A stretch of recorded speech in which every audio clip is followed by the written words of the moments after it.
කොහොමද යාළුවනේ? ඉතින් ගොඩක් දවසකට පස්සේ මේ මට හිතුණා ඔයාලත් එක්ක පොඩ්ඩක් කතා කරන්න ඕන කියලා. මදුමි TV YouTube channel එකෙන් සහ Facebook පිටුවෙන් අපිත් එක්ක එකතු වෙලා අපේ නිර්මාණ බලන, අපේ නිර්මාණ රස විඳින ඔයාලත් එක්ක මේ පුංචි කතා බහ. මේක ඇත්තටම මේ මම බලාපොරොත්තු වෙන්නේ ඔයාලගේ අදහස් චුට්ටක් දැනගන්න. මොකද අලුතෙන් දරුවන්ට ළමා ගීත නිර්මාණය කරන්න මදුමි නැන්දත් රනිල් මාමත් ගොඩක් දක්ෂයි.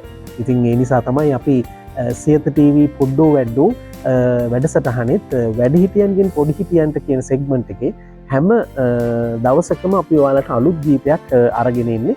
ඒ වගේම මේ ගීත තුලින් අපි දරුවන්ට යම්කිසි හොඳ පුරුද්දක් වර්ධනය කරන්න තමයි අපි හැමතිස්සෙම කටයුතු කරන්නේ. මේ අවුරුද්දේ මාර්තු මාසයේ ඉඳලා දැන් අපේ වැඩසටහන් නැවත අපි පෙළගස්වමින් යනවා. අද දවසේ මම මේ වීඩියෝ එක ගේන්නේ මේ ඔයාලගේ පුංචි දරුවන්ට අපි මොනවද කියලා දෙන්නේ. ඉතින් කමෙන්ට් සෙක්ෂන් එකේ පොඩ්ඩක් ඔයාලට පොඩ්ඩක් ලියාගෙන යන්න පුළුවන්. මෙන්න මේ වගේ දේවලුත් සාකච්ඡා කරන්නම් හොඳයි කියලා. මොකද ප්‍රසංගවලට ගියාම අපි ගායනා කරන ගීතත් එක්ක අපි යම් පණිවිඩයක් හැමතිස්සෙම දරුවන්ට ලබා දෙනවා. ඉතින් ඔවුන්ගේ හිතට ශක්තියක් වෙන්න, ඒ වගේම ඔවුන්ට හොඳ පුරුදු අපි ඇති කරන්න මොන වගේ මාතෘකා යටතේ අපි තව තවත් සාකච්ඡා කළ යුතුද කියලා ඔන්න පුංචි ප්‍රශ්නයක් මම අහනවා.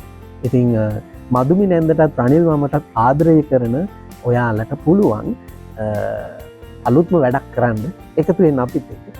ඔයාලගේ යාළුවන්ටත් ෂෙයා කරන්න. ඒ වගේම අපිව සබ්ස්ක්‍රයිබ් කරලා නැත්නම් අපේ Facebook page එක follow කරලා නැත්නම් follow කරන්න. කරලා එකතු වෙන්න. මොකද හැමදාම අපි පුළුවන් උපරිමයෙන් උත්සාහ කරනවා ඔබ වෙනුවෙන්, ඔබගේ දරුවා වෙනුවෙන් අලුත්ම ගීත ගොන්නක් එකතු කරන්න. ඉතින් ඔබට රස විඳින්න පුළුවන්, ඔබගේ දරුවාට රස විඳින්න පුළුවන්, දැනුමක් ලබා ගන්න පුළුවන්. එකතු වෙන්න මේ මදුමි TV Facebook page එකත් එක්කත්, ඒ වගේම මේ මදුමි TV YouTube channel එකත් එක්කත්. ඉතින් අපි එකතු වෙලා ලස්සන ගමනක් යමු. අපේ පුංචි යාළුවන්ගේ හෙට දවස දිනන දරුවෙක් කරන්න අපි එකතු වෙලා වැඩ කරමු. බොහොම ස්තුතියි.